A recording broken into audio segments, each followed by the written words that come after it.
자동차가 싸지 않다는 건 다들 알고 계시죠? 그런데 어떤 자동차들은요, 가격이 너무 비싸서 말 그대로 통장 잔고를 한순간에 바닥내버릴 정도입니다. 지금 이 영상에 등장하는 자동차들의 가격을 보면 눈이 번쩍 뜨일 정도로 놀라실 거고요. 지갑은 눈물을 흘릴지도 모릅니다. 이번 영상에서는 세상에서 가장 비싼 자동차들을 소개해드릴 건데요. 각 차량의 가격은 상상을 훨씬 뛰어넘습니다. 혹시 이 영상을 처음 보시는 분 계신가요? 그렇다면 구독과 좋아요, 알림 설정 부탁드려요. 자, 그럼 지금부터 전 세계에서 가장 비싼 자동차들을 하나씩 살펴보겠습니다. 22. 부가티 라 부아티르 누아르. 이 차량은 전 세계에 단 한 대만 제작된 자동차입니다. 가격을 보면 그 이유를 바로 이해하게 되실 텐데요. 솔직히 말해서 이런 차를 산다는 건 대부분의 사람에게는 그냥 꿈일 뿐이죠. 이 부가티 라 부아티르 누아르는 실제로 무려 1890만 달러라는 어마어마한 가격에 판매됐습니다. 이 정도 금액을 아무렇지 않게 지불할 수 있는 사람이 과연 세상에 얼마나 있을까요? 그렇다면 이 구매자는 대체 무엇을 얻은 걸까요? 이 차에는 16기통 엔진, 4개의 터보차저, 최대 출력 1500마력, 그리고 약 1180파운드-피트에 달하는 토크가 탑재되어 있습니다. 여기에 더해 이 차는 세상에 단 하나뿐이라는 유일무이한 존재라는 타이틀까지 갖고 있죠. 원래 이 차량의 기본 가격은 약 1250만 달러 수준으로 책정될 예정이었지만 각종 세금과 부가 비용이 더해지면서 최종 가격은 거의 1900만 달러에 육박하게 됐습니다. 이 정도라면 정말 자동차에 미쳐있는 수준의 열정가가 아니고서는 쉽게 결제 버튼을 누를 수 없는 금액이죠. 라 부아티르 누아르는 프랑스어로 검은 차라는 뜻인데요. 이 이름은 20세기 초에 제작됐다가 제2차 세계대전 이전에 사라져 지금까지도 행방이 묘연한 전설적인 부가티의 검은 차를 기리기 위해 붙여졌습니다. 그 차량은 워낙 전설과 미스터리가 많은 존재라 제작된 지 110년이 지난 지금까지도 자동차 역사상 가장 신비로운 차량 중 하나로 남아있습니다. 부가티는 바로 그 전설적인 자동차에 대한 헌사로 2단 한 대짜리 예술작품을 만들어냈고 결과적으로 이 차량은 역사상 가장 비싼 신차라는 또 하나의 전설을 쓰게 됐습니다. 19위 롤스로이스 스웨테일. 전설적인 검은 차가 기록을 세우기 전까지 세상에서 가장 비싼 자동차라는 타이틀을 갖고 있던 차량이 바로 이 차입니다. 롤스로이스 스웨테일은 2017년 영국에서 제작된 단 한 대뿐인 초호화 맞춤형 자동차입니다. 이 차량은 한 고급 자동차 전시회에서 처음 공개됐고 그 자리에서 곧바로 세계에서 가장 비싼 자동차라는 타이틀을 얻었습니다. 가격은 무려 1300만 달러. 디자인의 기반은 롤스로이스 팬텀 쿠페였지만 실제로 제작 과정은 전혀 다른 차원에 가까웠습니다. 이 차량은 무려 4년이라는 시간 동안 거의 모든 공정을 수작업으로 천천히 제작했습니다. 의뢰인은 슈퍼요트와 항공기 분야의 전문가로 알려진 인물로 1920에서 1930년대에 전통적인 코치빌딩 기법에서 영감을 받은 완전히 맞춤형 차량을 요청했다고 합니다. 업계에서는 이 차를 두고 자동차로 만든 오트 쿠티르라고 표현하기도 했는데요. 사실 과장된 말은 아닙니다. 기본 구조가 기존 모델과 비슷하다면 이 정도 가격을 정당화하려면 모든 부품이 수작업이고 모든 디테일이 유일무이해야만 합니다. 그렇지 않다면 솔직히 말해 가격 논란이 생길 수밖에 없겠죠.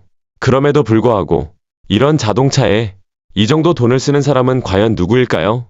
그리고 실제로 그런 사람이 존재하기는 할까요? 18위 코닉세그 CCXR 트레비타. 이 차량은 전 세계에 단 2대만 제작된 자동차입니다. 그래서 상당히 희귀하긴 하지만 앞서 소개한 차량들처럼 완전히 유일무이한 존재는 아닙니다.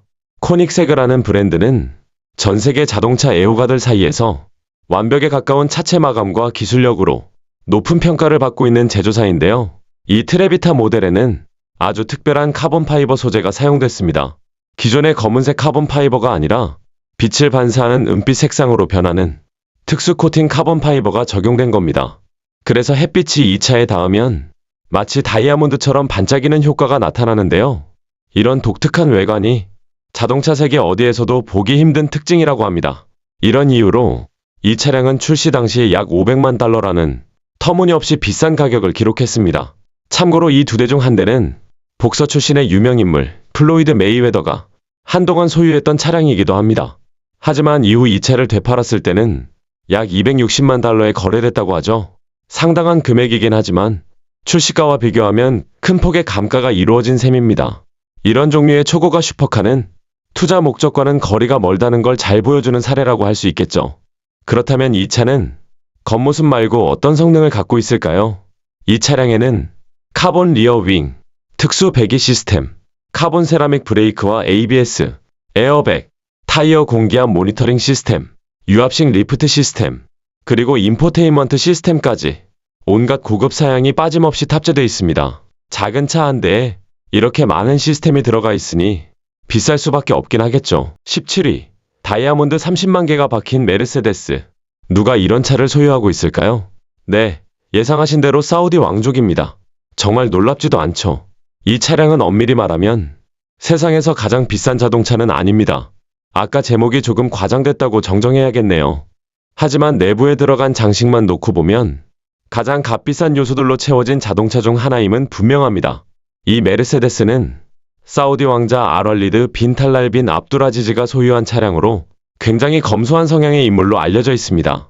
참고로 그의 자동차 컬렉션은 겨우 50대 정도라고 하네요. 이 차량은 2007년에 메르세데스의 SL550 출시 50주년을 기념해 특별 제작된 모델입니다. 가장 눈에 띄는 특징은 차량 곳곳에 장식된 30만 개의 다이아몬드입니다. 여기에 더해 실내는 밍크 모피로 마감되어 있는데요. 물론 이 정도쯤은 기본 옵션처럼 느껴질 수도 있겠죠. 이 모든 장식과 커스터마이징을 포함한 차량의 가치는 약 480만 달러로 평가됐습니다. 아마 이 왕자에게는 소파 쿠션 사이를 뒤적이다가도 이 정도 돈은 나올 것 같다는 생각이 드네요. 16위. 람보르기니 베네노 로드스터. 람보르기니 베네노 로드스터는 2010년대 중반에 제작된 초이기 모델로 전 세계에 단 9대만 생산됐습니다. 각 차량의 가격은 한 대당 무려 450만 달러에 달했는데요. 이 금액 덕분에 당시 기준으로 세계에서 가장 비싼 양산차 중 하나로 기록됐습니다. 흥미로운 점은 다른 많은 슈퍼카들과 달리 이 차량은 시간이 지나도 가격 하락이 거의 없다는 점입니다. 실제로 한 대가 경매 시장에 다시 등장했을 때 예상 낙찰가는 500만 달러에서 600만 달러 사이로 평가됐습니다. 그리고 이 차량 역시 이전 소유주는 사우디 왕족이었습니다. 베네노 로드스터는 람보르기니가 레이싱 프로토타입에서 영감을 받아 도로 주행용으로 만든 차량이라고 볼 수 있습니다. 공기 흐름과 다운포스를 극대화하도록 설계돼 고속주행 시 안정성이 뛰어나고 전체적인 주행 성능과 컨트롤 감각 역시 일반 슈퍼카와는 차원이 다르다고 평가받습니다. 단순히 비싸기만 한 차가 아니라 극한의 퍼포먼스를 위해 태어난 람보르기니다운 모델이라고 할 수 있겠죠. 15위. 맥라렌 P1LM. 이 차량은 트랙 전용 모델인 맥라렌 P1 GTR을 기반으로 만든 거의 도로주행이 가능한 버전입니다. 엄밀히 말하면 일반적인 의미의 양산차는 아니고요. 영국, 미국, 일본, 그리고 아랍에미리트의 극소수 고객에게만 판매된 한정 모델입니다. 총 생산 대수는 단 5대. 그야말로 선택받은 사람만 가질 수 있는 차량이죠. 그렇다면 레이싱카에 가까운 이 자동차에는 어떤 특징이 있을까요?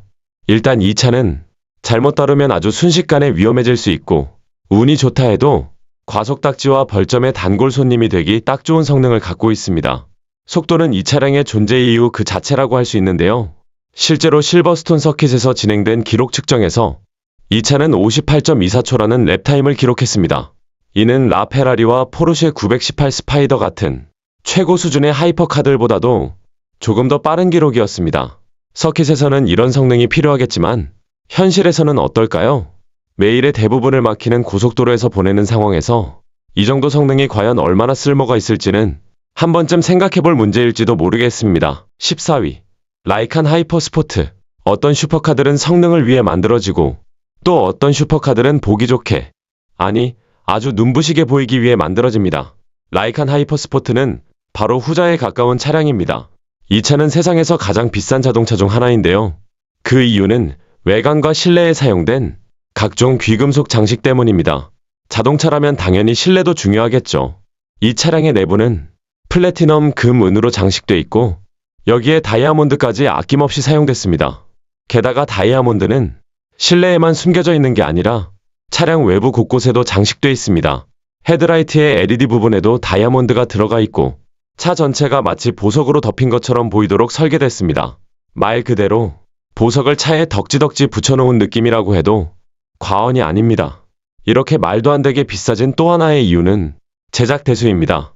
이 차량은 전 세계에 단 7대만 생산됐습니다. 희소성을 극대화하면 관심은 자연스럽게 따라온다는 아주 단순하면서도 효과적인 전략이죠. 지루함을 못 견디는 초부유층과 과시욕이 강한 사람들에게는 이보다 더 매력적인 조건도 없을 겁니다. 아, 참고로 이 차량에는 컵홀더도 넉넉하게 들어가 있다고 합니다. 이 정도면 자동차에서 더 바랄 게 있을까요? 13위. 부가티 베이론 맨3 비베르. 네, 이름부터 쉽지 않은 차량입니다. 입에 제대로 붙지도 않는 이 이름만 봐도 이미 평범한 차는 아니라는 느낌이 드시죠? 이 차량에는 엄격하게 한정 생산이라는 수식어가 붙어 있는데요. 이 한마디만으로도 구매 대기 줄이 자동으로 만들어지는 세계입니다. 이 차를 소유하기 위해 약 340만 달러를 기꺼이 지불하려는 사람들이 줄을 설 수밖에 없는 이유이기도 하죠. 솔직히 말해서 이런 초고급 자동차 시장은 정말 장사 잘 되는 업종이라는 생각이 들 정도입니다. 제조사 측에서는 이 차량을 공학기술의 정점이자 장인정신과 럭셔리가 완벽하게 결합된 결과물이라고 설명합니다. 선별된 최고급 소재로 마감된 실내와 부가티 특유의 고급스러움은 물론이고 주행 경험 역시 이 브랜드에서 기대할 수 있는 최상급 수준을 제공한다고 합니다. 다만 개인적으로는 이런 생각도 듭니다. 만약 단순히 편안하게 앉을 의자만 원하신다면 고급 소파를 하나 사는 게 훨씬 합리적이지 않을까요? 다이아몬드가 박힌 핸들이 필요하다면 차 대신 목걸이를 사는 것도 방법일 테고요. 어쨌든 이 베이론 맨3 비베르는 성능과 디자인을 최우선으로 설계된 차량이며 확실히 보기에는 정말 멋진 자동차임에는 틀림없습니다. 여러분 생각은 어떠신가요? 이 독점적인 가격표가 과연 그만한 가치가 있다고 보시나요? 12위. 에스턴 마틴 발키리. 에스턴 마틴 발키리는 영국의 자동차 제조사 에스턴 마틴과 레드불 레이싱 어드밴스드 테크놀로지를 중심으로 여러 협력사가 함께 개발한 차량입니다. 이 차의 목표는 분명했습니다. 트랙 주행을 염두에 둔 극한의 성능을 갖추면서도 법적으로 도로 주행이 가능한 자동차를 만드는 것이었죠. 에스턴 마틴 특유의 디자인 감성과 레드불 레이싱의 모터스포츠 기술을 결합해 결과적으로 제조사 측은 이 차량을 세계에서 가장 빠른 도로 주행 가능 자동차라고 주장합니다. 다만 여기서 한 가지 짚고 넘어갈 점이 있습니다. 이렇게 빠른 자동차를 도대체 어디에서 어떻게 써야 할까요? 현실적으로 말하면 이 차의 성능을 제대로 활용할 수 있는 장소는 서킷 말고는 거의 없습니다. 일반 도로에서 이 차를 레이스카처럼 몰다가는 면허 정지는 물론이고 상당한 벌금까지 각오해야 할 겁니다. 조금 과장해서 말하자면 이 차의 성능을 제대로 한번 써보기도 전에 운전면허를 잃고 차는 차고에 갇히는 상황이 벌어질 수도 있겠죠. 그것도 최소 1년 이상 말입니다. 이런 점을 생각해보면 이 차량이 과연 실용적인 자동차인지는 조금 의문이 들기도 합니다. 물론 기술적으로는 대단히 놀라운 차량임에는 틀림없습니다. 다만 현실 세계에서는 그 성능을 마음껏 즐길 기회가 극히 제한적이라는 점이 아이러니하게 느껴질 뿐입니다. 11위. 페라리 피닌파리나 세르지오. 세계적으로 유명한 자동차 디자이너라면 사후에 자신의 이름을 딴 자동차가 만들어지는 경우도 있습니다. 물론 그 차는 아주 비싸고 아주 소수의 사람만 살 수 있도록 출시되죠. 이 차량의 주인공은 전설적인 자동차 디자이너 세르지오 피닌파리나입니다. 그를 기리기 위해 만들어진 차가 바로 페라리 피닌파리나 세르지오입니다. 이 차량은 오픈톱 형태로 설계된 고성능 스포츠카인데요. 보통 이런 구조는 공기역학적으로 불리하다는 단점이 있습니다. 하지만 이 차는 다릅니다. 지붕을 열어둔 상태에서도 공기 흐름이 최대한 효율적으로 유지되도록 광범위한 테스트와 설계를 거쳤습니다. 그 결과 디자인과 성능 모두에서 페라리의 기준을 충족했다는 판단이 내려졌고 아주 제한된 수량으로 실제 생산이 이루어졌습니다. 페라리는 2015년에 이 세르지오 모델을 단 6대만 제작했고 극도로 엄선된 고객들에게만 판매했습니다. 생각해보면 참 묘한 일입니다.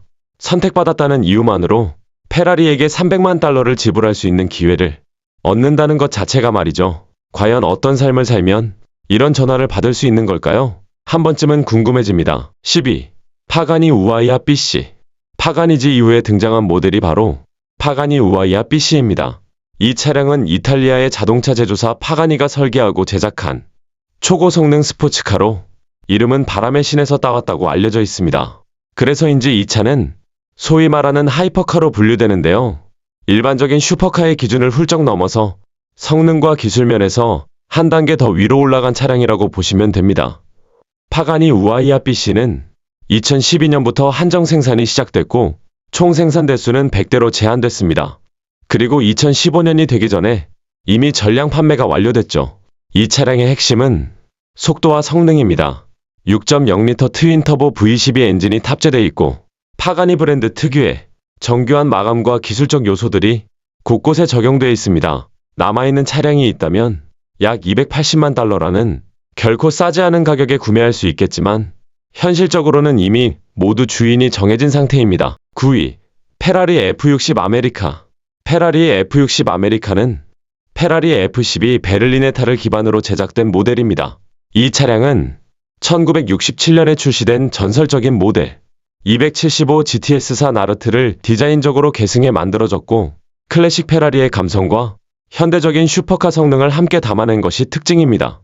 차량 외관의 파란색 도장은 페라리가 미국 시장에 진출한 지 60주년을 기념하기 위해 제작된 한정 컬러입니다. 과거의 오픈카들은 안전성 면에서 다소 불안한 구조를 갖고 있었지만 이 차량은 다릅니다. 가죽으로 감싼 두 개의 롤바와 카본 파이버로 마감된 버트레스 구조를 적용해 스타일과 안전성을 동시에 잡았습니다. 앞 핸더에는 60주년 기념 배지가 부착돼 있고 오스포크 알로이 휠 디자인 역시 차량의 고급스러움을 한층 더 끌어올립니다. 성능도 만만치 않습니다. 6.3L V12 엔진이 탑재돼 최대 출력 730마력, 최대 토크 약 509파운드-피트를 발휘합니다. 변속기는 듀얼 클러치 방식의 7단 변속기가 적용돼 있고 정지 상태에서 시속 100km까지 가속하는데 약 3.1초밖에 걸리지 않습니다. 8위, 페라리 라페라리. 이탈리아 자동차 제조사 페라리가 만든 한정 생산 미드십 하이브리드 스포츠카입니다. 출시 당시 이 차량은 말 그대로 궁극의 페라리로 평가받았는데요. 가격은 약 140만 달러였습니다. 물론 이 금액도 전혀 만만한 수준은 아니죠. 이 차량은 페라리가 처음으로 선보인 완전한 하이브리드 모델이라는 점에서 의미가 큽니다. 라페라리는 페라리 역사상 도로 주행용 차량 중 가장 높은 출력 성능을 목표로 개발됐고 그와 동시에 연료 소비량은 약 40%나 줄이는 데 성공했습니다. 이 점은 상당히 인상적인데요. 왜냐하면 라페라리는 트랙 전용 머신들과 비교해도 전혀 뒤지지 않는 성능을 보여주기 때문입니다. 최고 속도는 시속 약 350km, 정지 상태에서 시속 100km까지 가속하는 데는 3초도 채 걸리지 않습니다. 하이브리드 시스템이 성능을 희생시켰을 거라고 생각하신다면 라페라리는 그 편견을 완전히 깨버리는 차량이라고 할 수 있죠. 이 모델은 2013년부터 2016년까지 생산된 쿠페 버전과 2016년부터 2018년까지 생산된 아페르타 버전, 이렇게 두 가지로 제작됐습니다. 그리고 이후 페라리 데이토나 SP3가 라페라리의 뒤를 잇는 모델로 등장하게 됩니다. 7위, 젠보 ST1. 덴마크의 자동차 제조사 젠보 오토모티브가 설계하고 제작한 고성능 스포츠카가 바로 젠보 ST1입니다. 이 차량은 2009년부터 2016년까지 생산됐는데요. 대기업의 대량 생산 방식이 아니라 소수의 장인들이 거의 전부를 손으로 만들어낸 말 그대로 노동집약형 자동차였습니다. 엔진은 트윈 차저가 적용된 LS7 기반 V8 엔진으로 최대 출력은 약 1104마력, 최대 회전수는 분당 6900회전에 달합니다. 성능도 상당합니다. 정지 상태에서 시속 100km까지 가속하는데 약 3초, 시속 200km까지는 불과 8.9초면 도달합니다. 물론 이런 속도로 달릴 일은 현실적으로 거의 없겠지만요. 그렇게 달리면 아주 큰일 나겠죠. 최고 속도는 시속 약 375km로 알려져 있는데요. 솔직히 말해서 이 정도 수치는 굳이 필요 없을 정도입니다.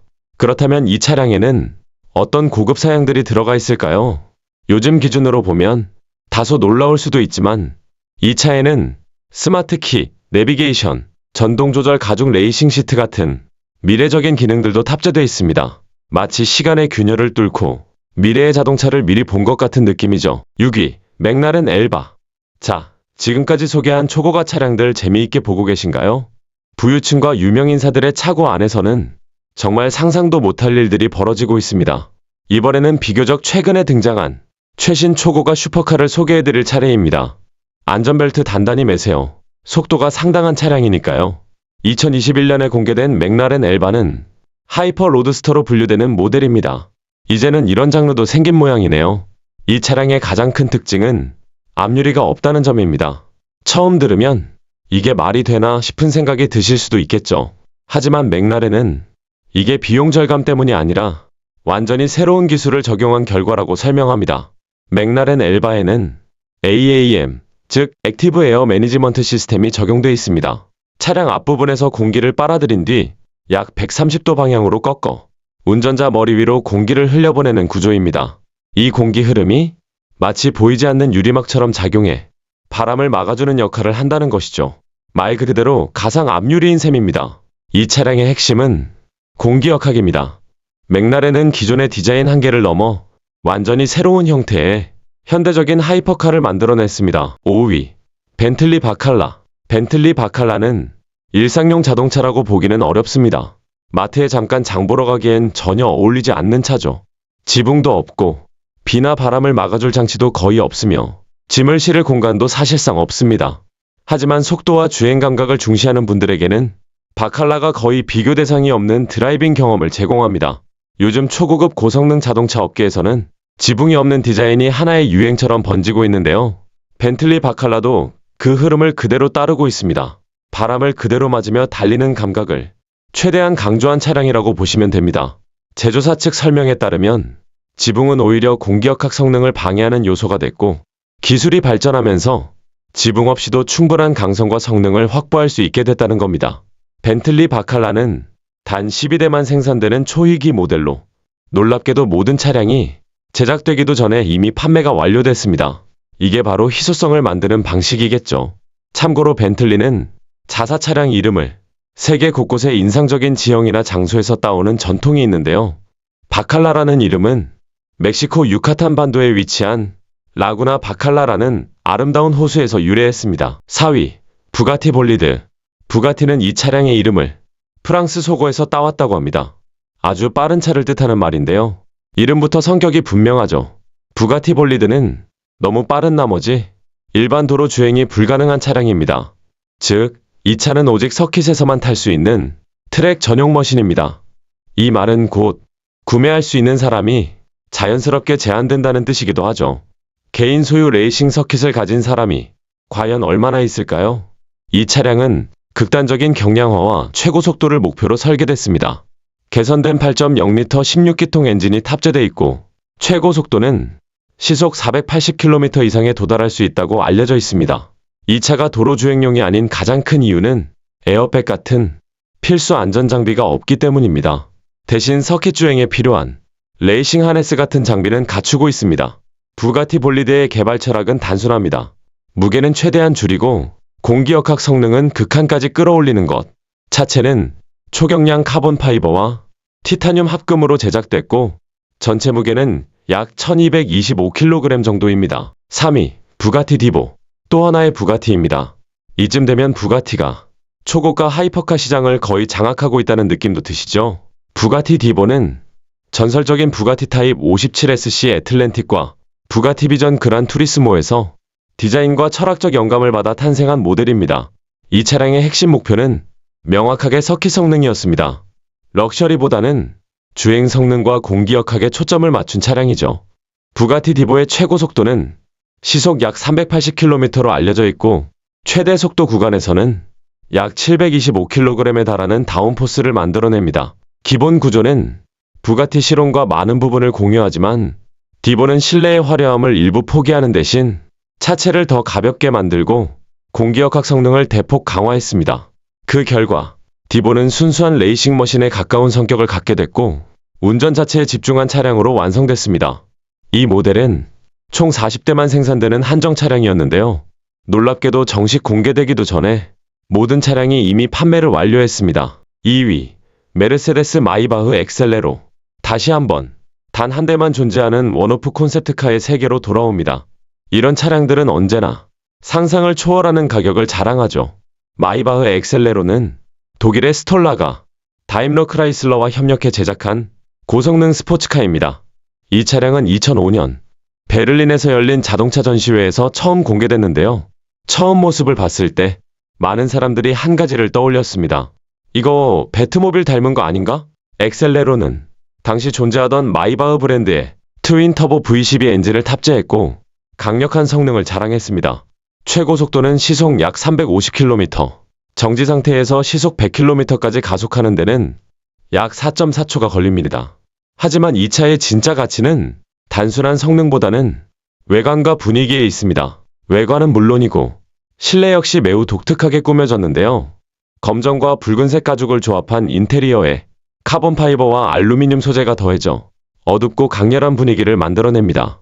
이 차량은 여러 뮤직비디오에 등장했고 유명 래퍼들의 소유물로 알려지기도 했습니다. 또 애니메이션과 각종 유튜브 영상에도 등장하며 대중문화 속에서 꾸준히 모습을 드러냈죠. 1위, 람보르기니 센테나리오.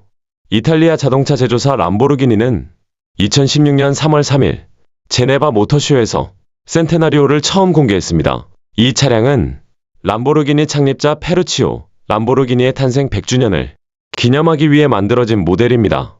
그래서 이름도 이탈리아어로 100주년을 뜻하는 센테나리오가 붙었습니다. 람보르기니는 하이브리드 시장에 다소 늦게 뛰어든 편이지만 늦어도 제대로 하자는 태도로 강렬한 인상을 남겼습니다. 센테나리오는 쿠페와 로드스터 두 가지 형태로 제작됐고 디자인은 기존의 람보르기니 아벤타도르에서 많은 영감을 받았습니다. 기본적인 실루엣은 익숙하지만 내부 구조와 기술은 완전히 새롭게 다듬어졌습니다. 이 차량에는 하이브리드 시스템이 적용돼 연료 효율을 개선했지만 람보르기니 특유의 공격적인 성능과 스타일은 전혀 희생되지 않았습니다. 정지 상태에서 시속 100km까지 가속하는데 약 2.8초밖에 걸리지 않으며 람보르기니 특유의 날카로운 쐐기형 디자인도 그대로 유지됐습니다. 실내에는 고급 가죽 소재는 물론이고 당시로서는 비교적 새로운 기술이었던 3D 프린팅을 활용해 여러 내부 부품들이 제작됐습니다.